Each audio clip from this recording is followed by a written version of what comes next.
Hey everyone, it's Dr. Jory and welcome to the Hybrid Health Podcast. My goal is to bring you the best minds in health and fitness and help you live a better, healthier life.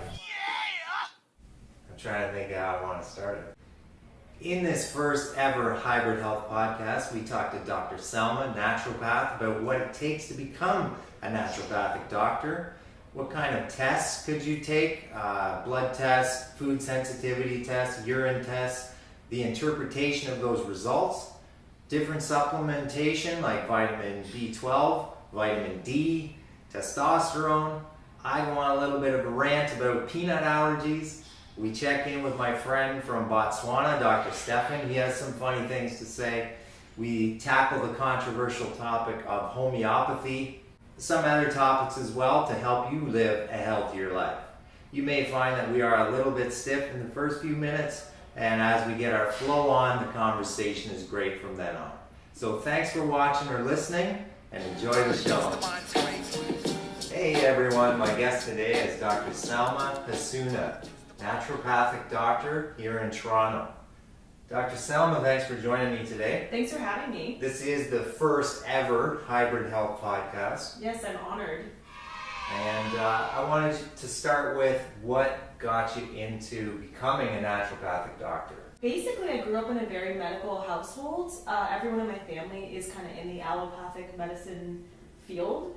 I wanted to do something a little bit different. I'm going to interrupt you for 1 second. Yeah. Some viewers may not know what allopathic means. Sure. Allopathic is kind of the traditional medicine that we practice every day. You go to your medical doctor for. Interestingly enough, we call it traditional, but actually naturopathic medicine, Ayurvedic medicine, traditional Chinese medicine, those are more of the traditional forms of medicine. That's why we like to kind of call it allopathic, just to avoid confusion. Yeah, everyone in my house is like either they're a doctor or a pharmacist or a dentist or a surgeon. Wow. So, but I wanted to learn a form of medicine that I found was more applicable to me and my life, and something I can use on my friends and my family. And so I found that naturopathic medicine offered a whole other world of modalities that I didn't even know existed all throughout school. So it was exciting for me to kind of find that other side of medicine, and I just fell in love with it. Did you know since you were a child that you were going to be like a doctor of some sort? I knew I wanted to go in the health field. Now, in what capacity, I still wasn't sure. So first I kind of thought I was going to do medicine, and then during undergrad, when I was doing my Bachelor of Science, I thought I was going to do more pharmacy. And then I worked in the pharmaceutical regulatory industry for a little bit, and I didn't love it. And that's when I started to think, okay, now I kind of want to see what else is out there. And when I happened to stumble upon naturopathic medicine and the school and the qualifications and all that kind of stuff, I was really impressed. Okay, so tell me a little bit about how you become a naturopathic doctor. A lot of viewers and listeners are not going to really know what it takes to become a naturopathic doctor. Yeah, so to become a naturopathic doctor, you need to have an undergrad bachelor's degree. It doesn't have to be in science, but many of the prerequisites are science. So what percent of the students there would probably have a science background? I'd say probably 75%. And then a quarter of the people would be there with like engineering backgrounds. We had a couple of people who had law backgrounds. So it was diverse for sure. But primarily science. Yeah, because you need to have your anatomy and your physiology, your biochemistry, organic chemistry, all that kind of stuff. Mm-hmm. And then you apply, and there's no like entrance exam. You just have to kind of apply with your prerequisites and finish your degree, and then you get into the school. In the school, I went to the Canadian College of Naturopathic Medicine in Toronto. And are there others in Canada? Yeah, there's one in BC, and I believe there's one in Calgary, and then I think that's it. And then the others are in the US. So, so obviously I live in Toronto, so this was perfect for me. And I was really impressed because that program is a doctorate. So you graduate with a doctorate of naturopathy. Mm-hmm. And that was appealing to me, of course, because it was like very established, and I was happy with that. How many years then does it take total, let's say, to become a naturopathic doctor? So at the very least, it'll take 8. Ooh. Because you have your undergrad, which is 4 years, and then you've got the actual program, which is designed to be 4 years. However, I would say a lot of students go part-time because the course load is actually quite large. Like I remember in my third year, we had between 10 and 14 final exams at a time. There's a lot of similarities to the chiropractic college where I went, and same rules apply, pretty much minimum 8 years, past high school to become a chiropractor. Right. We don't have a part-time option, so it's 4 years straight after you finished your degree.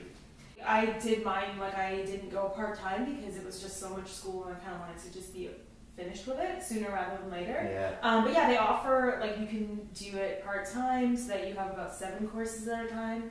And then of course there's also a bridge program for MDs, medical doctors, if they want to have an ND/MD license, both licenses. Oh, that'd be interesting. Yeah, there was quite a few people. Yeah, and I think I've heard of a few people too that did chiropractic college and then they did naturopathic or vice versa. Yeah. I believe at the Canadian College of Naturopathic Medicine, when you graduate, you can do 1 more year of chiropractic school, and you can get a license to be a doctor of chiropractic. Oh, really? Yeah. There's another bridge program because you learn a lot of the same anatomy, physiology, and that kind of stuff. So a lot of it repeats itself. Okay. Yeah. And what would be one of your favorite classes that you took? Do you remember? I would say probably acupuncture was my favorite, and then clinical nutrition was a close second. Those are both really fun. And you do practice acupuncture. Yeah, that's within our scope of practice, yeah. And just to give a little background, I was trying to hire a naturopath to come into my clinic here, and it took a little while to find the right one, and then I found you, and I'm glad that I did. Yeah. Because you are a great fit for this clinic that we have here. We also have 2 massage therapists. And you really round out the team, so happy to have you here. Yeah, no, I love it. It's been going great so far. So then with acupuncture, what do you find, why does someone want acupuncture? What are some of the benefits? Yeah. I don't do acupuncture myself, and that's one of the reasons I wanted to bring you on, so that you could provide acupuncture, because there's definitely demand for it. Yeah, so basically we're trained and we practice 2 forms of acupuncture. There's the, normal kind of musculoskeletal acupuncture, which means that we're treating joint pain, muscle pain, joint stiffness, that kind of thing. And you're just putting needles kind of locally as you need them. And then we also do the Chinese medical acupuncture, which you're using all kinds of different meridians and different points that will treat many different illnesses and conditions. I might treat somebody with migraines. I could treat somebody with digestive issues. Fertility is a huge one. It's very rigorously studied. We kind of do both. So somebody comes to me, they might be there just for maybe some back pain or injury, especially at the gym. Or they might be coming for more regular acupuncture to treat one of their conditions. Right. Yeah. Okay. And other than acupuncture, what else should people expect, I guess, if they came to see you? So when you see a naturopathic doctor for the first time, your typical initial intake is going to be between an hour and 2 hours. And you're just going to go through every aspect of your health, your past medical health history, of course your chief concerns and what your goals are with your health, what you want to address. And then you're going to go through things like family history, sleep, diet, energy, kind of digestion. We kind of do a review of systems. So that full picture of health. Yeah, and then we may do certain, we might take vitals, and we might do certain physical exams if we think that they're pertinent, and we might requisition blood work. So there's quite a few things we do on the first visit. And then by the end, we basically put together a treatment plan that's very tailored to each patient. So it's very rare that I would do the same treatment plan in 2 patients. They're usually different some way. That's good. Yeah, I've never been fond of the book approach to therapy, Yeah. where you just kind of do the exact same thing for each patient. Yeah, It really should be specialized. It should, and I think that is another thing that drew me to naturopathic medicine, was that approach, because, you know, if you go see your medical doctor, they don't really have the time or the resources to spend that kind of time and energy with you to figure out, you know, your whole picture. And the way regular medicine is taught in school is very much an algorithm of how you're going to diagnose and how you're going to treat. And there's just one way usually, and you rule things in or out, and then there's a path that you're going to follow with every patient. So, and that makes sense within our medical system, that they have to kind of follow that model. But I was never a fan of that for individualized care. And I think, you know, with an aging population, and especially in Canada, it's worth it to put that time and energy into the whole person and figuring out how you can help them with all of their complaints and all of their their illness and their goals and everything in one capacity. The other thing I liked about you, Dr. Salma, is that when I interviewed you, you were saying that you don't see yourself as replacing a medical doctor. Yeah. We all have our strengths, and that's the way I feel too. I have my strengths and my expertise, and if it's beyond my expertise, I'm referring out to a medical doctor, I'm referring to a naturopath, I'm sending them over to wherever. So it's good to have the ability to realize when it's out of your scope. Absolutely. And send out to the proper professional. I think there's it's perfect when you've got, you know, every health professional helping in a patient's care and coordinating that. We work with a lot of regular general practitioners, referring both to them and from them. So I have patients come in all the time telling me they don't have a family doctor, and they just go to a walk-in when they need some, like, any kind of health care. And I always tell them, no, you should have a family doctor, one person that, you know, is familiar with your overall health and your history. And if I think that, you know, you need to be referred to a specialist, they're the ones who are ultimately going to make that happen.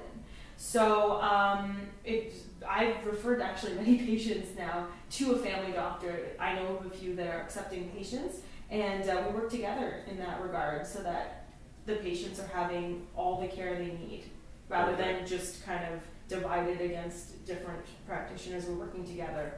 So speaking of care, I came to see you. I recently hit age 40, and so I've been doing a lot of health tests, just, you know, make sure everything's cool. There's nothing that I think is wrong with me, but it's kind of funny actually. I was doing the urine test. Yes. And my 7-year-old son is like, Dad, why are you doing the tests? Are you sick? Like, he was all concerned. I said, sometimes you do tests when you're really healthy. Yeah. You know, and so I had to explain that to him. So let's talk about this urine test, because that was crazy. Yeah. So that's a new one. Yeah. So I work with Rocky Mountain Analytics, and they're a company that does specialized naturopathic testing. So of course, where are they? Are they in BC? I believe they're in Calgary. Okay, that makes sense. There's Rockies in Calgary. Yeah, I think they're okay. But yeah, so we requisition like regular blood work that you would do with your family doctor. Which we did that also. And so we can talk about that in a sec, but let's keep with the urine for a sec. Yeah, so this one was a test that is usually done actually via saliva. So it was testing things like cortisol. I think it was testing testosterone. I think it was also doing melatonin, if I'm not mistaken. So it was doing a bunch of different hormones that you kind of make in a like a cycle kind of way. So in the morning, you know, you're going to make more cortisol when you wake up, and then in the evening, helps you wake up. Exactly. The cortisol just signals that it's time to wake up. Yeah, and so this is telling us all things about how your adrenal glands are functioning. They're these little glands that sit on top of your kidneys, and they're responsible for all those stress hormones, and for a lot more than that too. I mean, melatonin, that's your whole sleep-wake circadian rhythm. So it's good to see if your adrenals are in good health by doing certain tests. Now, this is like, mind you, this wasn't a test of like that a doctor would recommend necessarily, because it's more of just trying to see where you're at. Yeah, I just want to establish some baselines. Exactly. So that if you do have a problem later on, you can compare to previously. Right. And that's what I always recommend to my patients is I'll say, you know, have you had blood taken in the past little while? Some of them are like, oh, it's been like 10 years or something. Yeah. I'm like, well, like a physical exam from a medical doctor may not always be that great. It's not going to show too many things, but the blood tests are valuable to do. It's more objective for sure. And again, to just have a baseline. Yeah. So that if something does happen later, then you can compare. Yeah, you can go back and see, you know, things like iron, B12, like thyroid, you can see how that's changing over time. Some people have, you know, just lower range, like values in certain ranges, and that's actually normal for them. But how are you going to know that if you don't regularly do these tests, like regular blood tests, which is why we should do routine blood work. So back to the urine test. So this was, this was a urine, this was, I was saying the other one was saliva. This was a new one that they're doing, which is urine. It's supposed to be more specific and sensitive. More accurate. Yeah, exactly. So we were trying that one out because they gave me a bunch and they said, you know, like give these to your patients and let them try it, and then they use them for the reference ranges. Now, because you mentioned the like stress hormones, cortisol, your adrenal gland, and as we know, there's a lot of stressed out people out there nowadays, and some people may have heard of adrenal fatigue. I've heard some people say, well, does that even exist? Other people say it does. But what I wanted to say is I noticed on the urine test, there was a form I had to fill out, and each time I did a test, then it would say, have you been under stress in the past like couple hours? And I thought that was interesting. I thought that would affect the results. Yeah, it could affect your results. Well, and so I was watching Netflix, and we were watching Black Mirror. I don't know if you've ever seen that. Yeah. But we watched the like zombie kind of one. Probably stressed you out. It was stressing me out. So I don't know if that's going to affect my test or not. I didn't say that I was stressed because I'm tough. But see, that's the kind of thing that I would expect we would probably maybe see in the blood before the urine. Yeah. Because like as it's happening right then and there, I don't know if the urine test would necessarily pick that up right away. I think it's giving us more of like a general snapshot of the adrenal health with your urine, rather than a specific like this, 5 minutes of stress released these neurotransmitters or these hormones into my blood, and we picked it up in urine. I don't know if it works like that. Because I was wondering too, because my daughter was like screaming at me.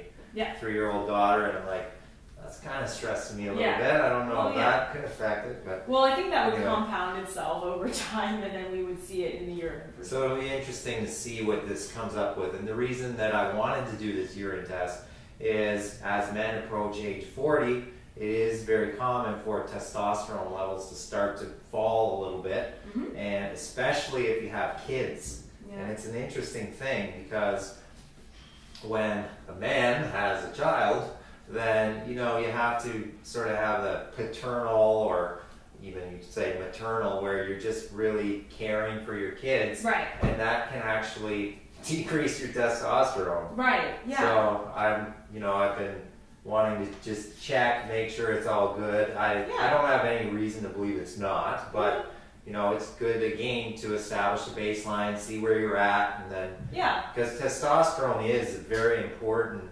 hormone for men to maintain lean muscle mass, keep your bone hormone density up, and women as well, by the way. Women as well, and it does the same stuff. It's responsible for the same stuff. It's just we need them in different, obviously, concentrations. But it is important for good bone health and even cognitively, like it doesn't cognitive function. And there's no shame in doing some testosterone replacement if your levels are below what they should be. I'm definitely not advocating taking steroids, anabolic steroids, to build muscle. No. I'm just saying that if you do your blood test and you find that your testosterone is really low, then you want to at least bring it up to the optimal level. Right, exactly. There's no sense suffering, with with low levels if you don't have to. And actually, taking anabolic steroids actually decreases your testosterone. It does. It's not really doing it's Yeah. short-term gain, but it's not. Yeah, so I don't advocate that at all. And just like you said, if you look at, say, bodybuilders or there's some ultimate fighters as well that were taking steroids for long periods of time. And of course, they had normal testosterone levels, but then you're cranking up your testosterone intake, which basically whenever you do that, your body just says, I guess we don't need it. Yeah, I guess we don't need to make it anymore. Yeah. You know, so then you just stop making it naturally. Then when you go off the steroids, now your testosterone plummets. And that makes you more likely to want to go back on them again. So you can see how this cycle gets reinforced and then kind of leads to addiction. And then like goes lower and then they have to replace it and it's not so, fun. So that's why I did the urine test. But it was crazy. It was like 48 hours. It's a tough one. I got a little stressed just even reading the instructions on, you know, what time do I have to do it and all of this. But that's good because, I mean, in the future, because they also have the salivary one. So I guess what they're going to do is kind of compare which one is, like this one, the urine is supposed to be more accurate. But obviously, if it's going to be easier to do the salivary one, more patients are going to opt for that, then I'll recommend that one, but more than the urine test. So and I'm glad I did it. And I would recommend anyone do it if they want to find that stuff out about testosterone levels. And then we did a food sensitivity test. That's a big one. Talk about that for a little bit because it seems to be generating a lot of buzz. Everyone is interested in checking this out. So the food sensitivity test, basically what it does is, a lot of people ask me, is this like an allergy test? And I say, no, it's not an allergy test. So you're not... It's not like that. Pricking the skin. You're not it's totally different. So if you go to like an allergist that your doctor refers you to because you might be getting allergic reactions, hives, like your throat's closing or your itchy, all that kind of stuff. They'll send you to an allergist. They'll prick your skin with different allergens, and they see which ones you react to. Now that's what we call an IgE, immediate sensitivity reaction. That's like right away. That could be fatal. That's when you see the symptoms manifest immediately, basically. And so IgE is the name of the antibody that your body is making in response to being exposed to that allergen. Your immune system component. Exactly. So what the food sensitivity test is it's testing IgG, which is a delayed sensitivity reaction. So, you're not going to get symptoms that are going to be kind of like life or death. They're not going to happen immediately. So you might see like chronic things like irritable bowel syndrome. You might see things like people having constipation, diarrhea. They might have like the brain fog. They might have skin conditions that get flared up. And then like eczema, for instance? Yeah, you could see eczema. You could see things like psoriasis, acne. You get a lot of autoimmune diseases. We notice that food sensitivities can lead to trigger flare-ups. So these are more chronic things that happen maybe like 5 to 7 days post-exposure to a food. Oh, okay. I didn't know it was that long. Yeah. It's longer because your body's taking longer to, like those IgG antibodies are being made slower in response. IgE is fine, but now it's making IgG. That's a delayed sensitive. So that's what this test is basically doing. It's taking your blood, I give you the requisition. You go to a Life Labs, they take your blood, and they test it against however many foods we want to test, depending on your diet.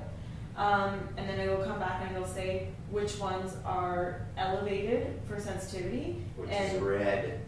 Which ones are borderline, which is yellow, and which ones weren't so bad, which is green. So, and then basically a lot of people ask me, how accurate is this kind of test? And I always say, I think the best way to look at it is it's a great jumping off point. That's what I was thinking. Yeah. It's just to give you some info, you should consider reducing these foods. And like what you are truly sensitive to is probably going to fall somewhere in that red or the yellow category. So sometimes it'll come back with all kinds of different things. And it doesn't mean that's it, you can't have those things anymore. It means that what you're truly sensitive to is somewhere there. So what we're going to do is we're going to eliminate all the foods that are in the red and the yellow for about 6 weeks. And then slowly, so an elimination diet. Then it becomes an elimination diet. Then you're going to eliminate, and then you're going to reintroduce them one by one every 2 to 3 days, and you'll see which ones trigger symptoms. Whatever the symptoms that you had, the chronic symptoms that you were experiencing before, if those come back, probably was that food that was behind it. But then again, it doesn't mean that you will never be able to eat those foods. Basically, you're going to cut those offending foods that you know determined to be sensitive. Cut them out for about 6 months or so, and then you won't be as sensitive to them. You could start reintroducing them in a normal way in your diet, and you won't have, like, they won't even test in the red anymore the next time you do it. Oh, interesting. Yeah. So and the whole point is that you have to keep your diet varied, because if you're going to keep eating something over and over and over, like on a routine, it tends to show up in the yellow or the red, makes sense. That totally makes sense, because I've got my elevated foods are milk, cow, which I don't like milk. However, I do eat large amounts of yogurt. Yeah. Then there's, what else is on here that I found interesting? So I don't have a lot of elevated foods, but cashew nuts, I love cashews. I eat those quite frequently. And we've got wheat, which... Yeah, wheat, you can't. That's the thing, so people... It's hard to avoid. Yeah, and that's the thing, people, well, this is a very typical result, because that's a very typical things all the people eat in typical their diet. ones, like eggs are on here too, egg whites, and peanut is in the yellow, which I have natural peanut butter every morning with my yogurt. So I've been wanting to get off yogurt anyway, just for ethical reasons. I had a friend of mine who is going to be on the podcast soon, Craig, pointing me towards some different substitutes for yogurt. So yeah, I found that interesting. So I'm thinking about how to modify my breakfast. So with the substitutes now, that's great. You should substitute with something that was in the green, that wasn't too reactive. Right. But then you got to make sure that becomes varied as well, right? Yeah, because it could start to go into the red if you're eating that's exactly it. Wow. Right? So the whole point is, and we kind of know this, that our diets are supposed to be varied, because that's kind of how humans evolved. We didn't evolve eating the same thing every day. That's right. Because different things were in season at different times. Different animals where you'd like hunt and eat depending on what was around, and so our diet was dependent on the earth and nature and what it supplied us with. Absolutely. Whereas today we're like going to the grocery store and getting the same thing all the time, same foods all the time. So and that's really what the test is telling us, that make your diet varied. If you do that, you won't have any sensitivities. Right. Okay, well that brings us to a little segment here. I like to rant about different things every now and then. Yeah. So we're on the subject of allergens and peanuts. Yeah. Okay, so I have 2 kids, 7 and 3, and of course, most people know this, peanut ban at school, right? So you can't bring anything in that has peanuts. And I completely understand if there is some child who is, could get anaphylactic reaction, could potentially die, could have a terrible reaction. So I totally understand why they would put a ban on. Right. What I don't understand, there's a couple things. One is, why are peanuts so special? Because there are other allergens that can cause you to die if you get exposure to them. Right. Like my son can bring shellfish to school. Right. But someone might die of shellfish allergies. Yeah. So why are peanuts like that? So that kind of bugs me. The other thing is that science is showing that early exposure to allergens is best. Yeah. So once, like our kids, when they were around, I'm trying to remember, I think it was around 8 months old, we exposed them to peanut butter in a very small amount.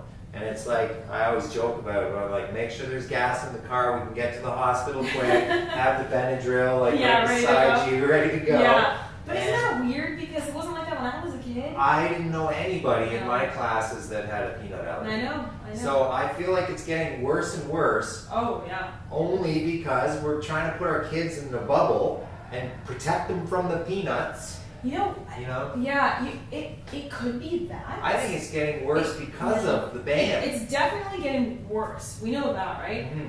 But we also know that like these allergies are linked to a few things. Like we do know that, for example, there's an association between more like higher allergies, like things like asthma and eczema in kids that were born C-section. Yes. Kids that were born sure. and not breastfed. Totally. Right, because you're getting your immune system from your mom. Right, and there's like I remember in immunology we learned about the hygiene hypothesis. And that was antibacterial. Exactly. Stuff. That so like human beings evolved in the presence of parasites and whatever, and like almost overnight, evolutionarily speaking, they're just gone. Right. Everything's gone. And everything's sterile in the Western world. Yes. So, and that's where we've seen, all these allergies, all these autoimmune diseases, which is just both basically your immune system saying, I have nothing to fight, so I'm going to pick a fight with myself or with a peanut or something that shouldn't really be like that big of a deal. Yeah. So it's your like body doesn't have anything else to fight off. Yeah. So there's really cool. Yeah. So there's really cool theories. I mean, they still have to like study this, but it makes a lot of sense because this is something we're seeing in the Western world. Right. You won't see this kind of stuff. You don't see allergies like that in Southeast Asia or Africa. You're not going to see the same, at least not to the same magnitude. For sure. Right, and I always encourage my kids to get dirty. Like we'll play in the backyard, and you'll see my 3-year-old will grab some dirt and like start to put it in her mouth. I'm not freaking out. No, but a lot of parents freak out. And it's not going to help. It's like, oh, you gotta wash your hands quick. You gotta get the dirt off. Everything. Now, obviously, you gotta watch out for raccoon feces and things like that, and dog crap, and but kids should be getting dirty. But I mean, it's probably best to get dirty in a forest, right? Or a pond. Yeah. It has to be balanced. Natural environment. Just keeping them totally clean with no exposure to anything is not doing them any favors. Yeah, I think that's making things worse. So that's rant number 1, the peanut rant. Okay, we did that one. Yes, I feel good. Got that out. Okay. All right. So let's move on from that test to let's talk about, we did a blood test as well. Yeah. And one of the reasons I want to do that, I wanted to check my vitamin D levels. Yeah. And I'll probably save vitamin D as another topic another time because I could go on and on about vitamin D, and I have some rants about sunlight and all that I'll get into another time. But we are in January here in Toronto, and there is no ultraviolet radiation that will give us vitamin D synthesis right now. We're going to have to wait until around March or so to start getting it back again from the sunlight. Right. So I don't actually supplement right now with vitamin D. I do, however, another sort of controversial topic, I do use tanning beds, but very limited amount of time. So I'll go maybe 5 minutes in the stand-up. And that's another topic I'm going to talk about another time. But I do not get even close to burnt, and I only use it because I know that there is some vitamin D synthesis. Not as good as the sun, of course, but I've been doing that, so I wanted to see, and I only use it once or twice a week max, I wanted to see if my vitamin D levels are kind of holding up. Right. Because I think without that, then they're definitely low. Yeah. Unless I'm supplementing. Yeah, I mean, the thing, so we did do it, and you were in the normal, but you were on the lower end of normal. I mean, the thing is that it's so, like, it's scary to just kind of tell everyone to go and try the tanning bed, because honestly, some people have such a, like, if they have no melanin, which is the protein that is released. So if they have very light skin. Yeah, very light skin. It's like not even that much exposure. Could be dangerous. But I mean, for most people like that, the best thing to do is even in the winter, like bite the bullet and like take a walk outside and just like a good 10 minutes in the light with like some amount of you exposed should be close to enough to like maintain your levels at a healthy. But what season are you talking? In the winter. Because in the winter you can't get any vitamin D. From November to about March. October to March, if you live in like the line, latitude of Yeah, it's Toronto gonna area, be, you can't get any. especially if it's like You it's can't get cloudy any. and So whatnot. I mean, the other option, of course, because I mean that light therapy is a thing. They use it for seasonal affective disorder, so it also affects your mood and stuff like that. that is, and that's another topic I'll be talking about on a future podcast because I believe in light therapy too. I'm huge on different wavelengths of light, and actually sunlight is the best because it's got all the full spectrum. Right. Okay, well let's move on from vitamin D. And there was, I think you were saying my B12 was in the lower end too. It was still like Did I give you a shot? I think it was within normal. No, you haven't given me a shot yet. Okay. Yeah. But I think it was in the lower end of So normal. that's a classic, one of the classic things that that when they do blood work for, it's a very large range. Like the reference range is huge. I think it's something like 100 to 500. Like it's really wide. And so if you're anywhere in there, your GP is happy. Like that's fine. We like to have it at a much narrower range. We actually like to have it over, like 500 or over. Not because, it's dangerous to be lower, but because you might see some symptoms of B12 deficiency under 500 we notice as naturopaths.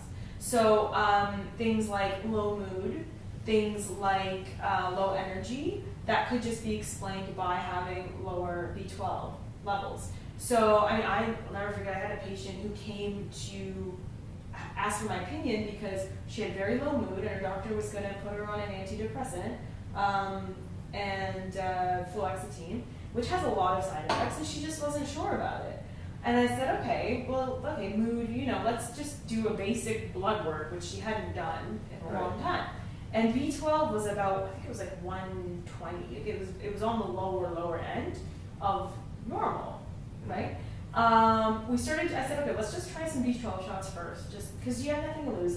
It's totally safe and inexpensive, and there's really no side effects. So we did a few B12 shots, and it's like she said she changed to a different, back to her old self. No SSRIs, no antidepressants required. Now, of course, that's not always going to happen, but it just shows you how, it's best to do the least invasive treatment possible first. Right. And then move up as you need. So, B12 is important. So I have a great segue of the B12 here. Now, I have a colleague, really good friend of mine, Dr. Stefan from Botswana. So this segment is going to be Dr. Stefan from Botswana is providing us random tips, thoughts. He sometimes goes on rants as well. Very intellectual guy, and he's a chiropractor. He's a chiropractor. He's got a clinic there run by World Spine Care, I think it's called. And they're doing great work over there servicing areas that don't really have access to treatments. So anyway, he has this hilarious, I'm on the WhatsApp thing with him. And this is such good timing. I didn't even know, it just worked out perfect. So he says, he says, hey Jory, you ever feel guilty the next morning after a night with a few too many drinks? Well, it might not be because you did something stupid. It might actually be the consequence of an acute drop in vitamin B12. Alcohol can affect the absorption of B12 as well as the storage in your liver. A big night of drinking can cause an acute drop in your B12 levels. This affects many aspects of nerve health, and there are some anecdotal cases that suggest this can have a profound effect on mood. It may even be associated with feelings of guilt. So, if you feel guilty after a big night, you don't necessarily need to apologize to anyone except your liver. The best way I can think of to apologize to your liver would be to eat something else's liver. Oh. Just go easy on the Chianti.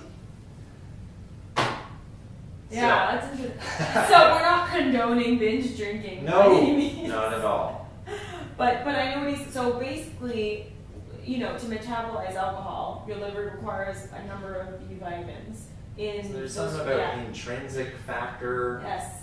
Oh, it's a little cloudy from back when I took that 15 years in ago. biochemistry. Yeah. So basically, when you drink, you sap that source of a number of B vitamins, and so the next day that hangover feeling, people think that's because they're dehydrated and drink enough water, which could be contributing, but really the root cause is because their B vitamins are totally sapped. And they're not absorbing any B12, and it's and that's responsible for making them feel the way they do. So oftentimes just taking like a B complex, like the night before, can make all the difference the next day. Really? But again, we're not condoning. No, not at all. Okay, interesting. Something that I've always found interesting about naturopathy is the homeopathy part of naturopathy. Yeah. Can you expand on homeopathy? Yeah, sure. Because I think there's a lot of confusion about what it is. A lot of people and ask what me it if that's does. the same thing, like is naturopathic medicine the same as homeopathic medicine, Right. or homeopaths and stuff like that? No, they're not the same. So not all naturopaths are homeopaths. Okay, some naturopaths may have also done some credential to become a homeopath. Okay. But not all naturopaths practice homeopathy. Got it. Okay. Yeah. So we are trained in it at school because it's on our board exam also. So you have to be familiar with it and like the basic stuff about it and whatnot.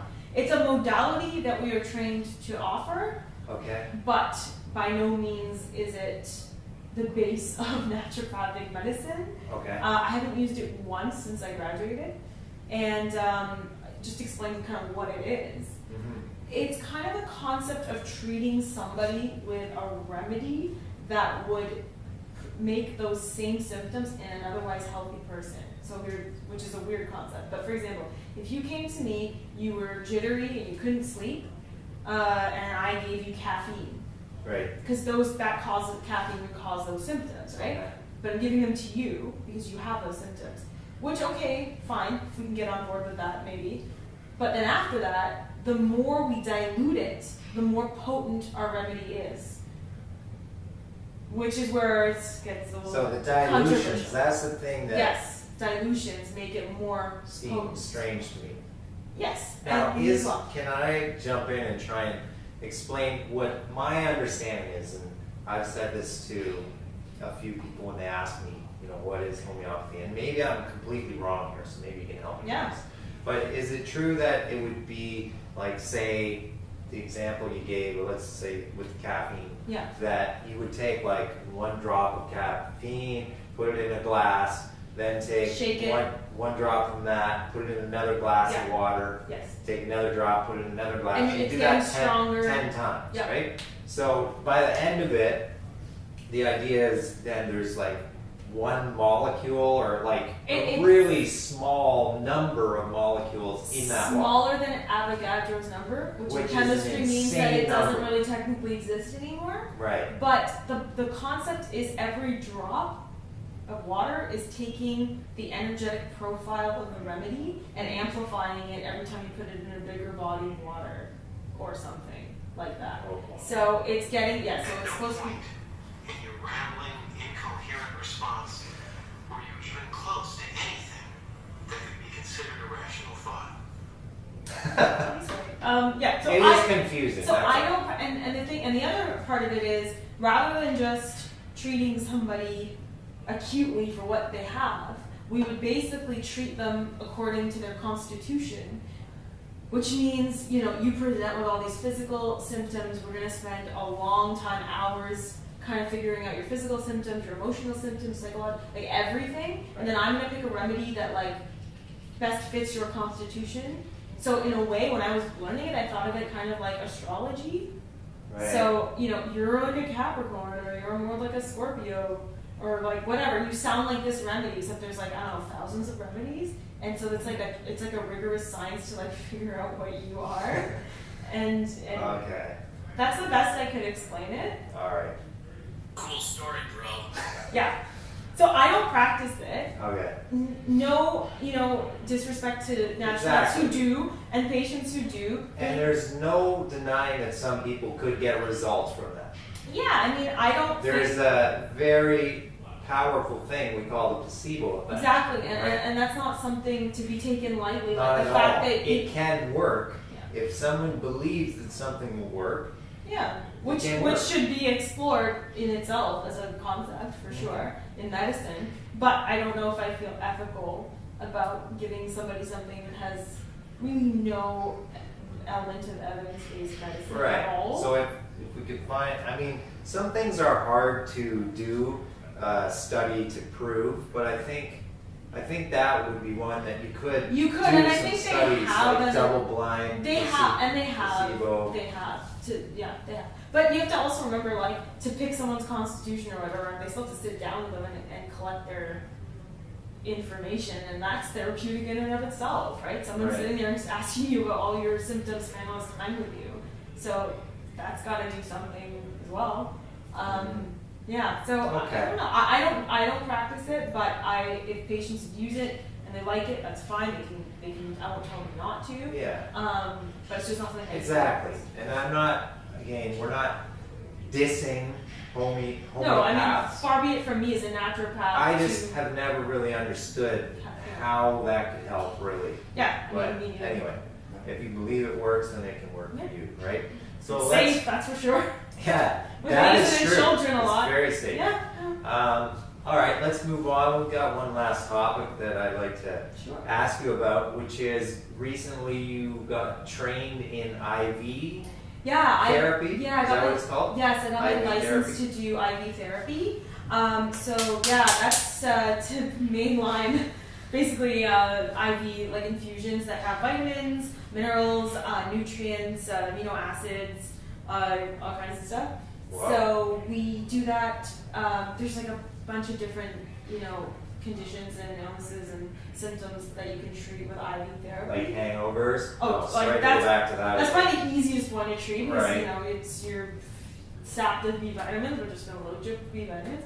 But there's other things too. Like we might use things like magnesium if somebody's got like really bad headache, like tension headaches or muscle pains, stuff like that, because it's a natural smooth muscle relaxer. We might do things like liver detox. There's a nutrient called glutathione that shows like very promising results with detox in general. And there's quite a few that we use. Yeah. Can you do iron that way? We don't do iron. I think Right. that's something that's only done by a medical doctor. Right. Because I think it's more, it can have, like side effects. Yeah, and especially because it's going directly in your blood. And Yeah. your hemoglobin's there with Exactly. iron. Yeah, seems a little exactly. iffy maybe. Okay. But iron, people who are very anemic have really low hemoglobin. They need it, they get it. And I think it used to be, up until recently, iron used to be done like intramuscular injections. And I think now, they switched it to being done IV because it had just better results. Oh, okay. All right. Well, you'll have to try that out on me because I'm always open to experimenting on my body with different health things to try and, reach optimum fitness and peak health and all of that. Mm-hmm. All right. Well, we're going to wrap this up and I'll just ask you, Dr. Salma, if there's maybe like some random tip that you could give our audience of a way to live a healthier life, or it could be anything. It could be nutrition, it could be, exercise, it could be anything.